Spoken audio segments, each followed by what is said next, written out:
We are extremely disappointed with this incident. Shareholders of the MDBs, Excellency, I regret to say that this document is nothing more than an optical illusion. We had informed the presidency, we had informed the secretariat that we wanted to make a statement prior to any decision on the adoption.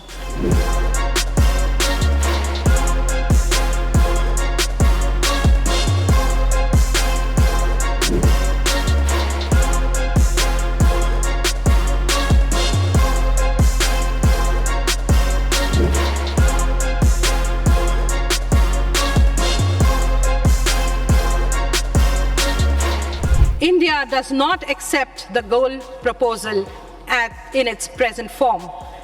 Developed countries. At COP29 in Baku, the world witnessed a moment of sharp division.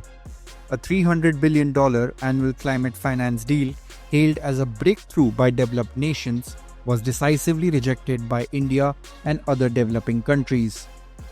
But why? India, leading the revolt from the global south, made it clear this deal doesn't reflect their priorities. While it triples previous commitments, the $300 billion figure falls far short of addressing the mounting costs of climate adaptation, mitigation, and transition to renewable energy in developing nations.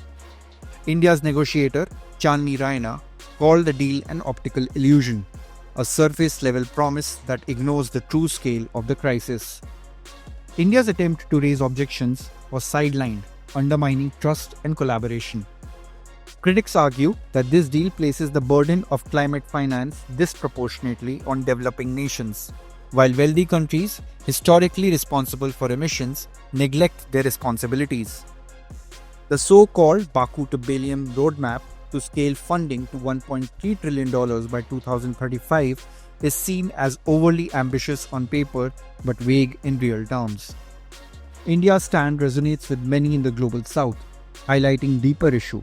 The climate crisis is a shared challenge, but its solutions remain unequal. Until there is a genuine collaboration and accountability, deals like these risk becoming mere symbols, leaving vulnerable nations to face the brunt of climate disasters alone. The positions of countries, we had informed the presidency, we had informed the secretariat that we wanted to make a statement prior to any decision on the adoption.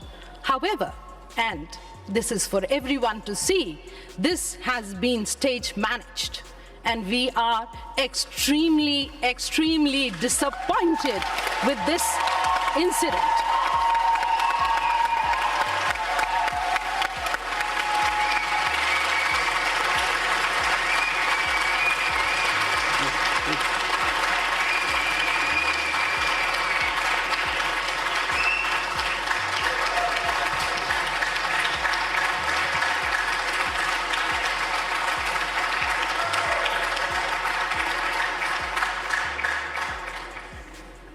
Your Excellency, trust is the basis for all action, and this incident is indicative of a lack of trust, a lack of collaboration on an issue which is a global challenge which is faced by all of us, and most of all by the developing countries that are not responsible for it. But we've seen what you have done. However, would want to say that gaveling and trying to ignore parties from speaking does not behove the UNFCCC system, and we would want you to hear us and also hear our objections to this adoption. We absolutely object to this unfair means followed for adoption.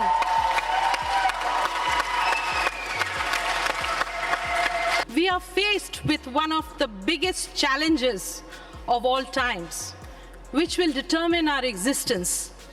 The only thing that enables us to move beyond and undertake action in line with addressing this challenge is collaboration and trust among us. It's a fact that both have not worked today. And we are extremely hurt by this action of the presidency and the secretariat. India does not accept the goal proposal in its present form. Developed countries, Excellency, I regret to say that this document is nothing more than an optical illusion. This, in our opinion, will not address the enormity of the challenge we all face. Therefore, we oppose the adoption of this document. We oppose the adoption of this document. India opposes the adoption of this document, and please take note and regard of what we have just said from the floor of this room. We seek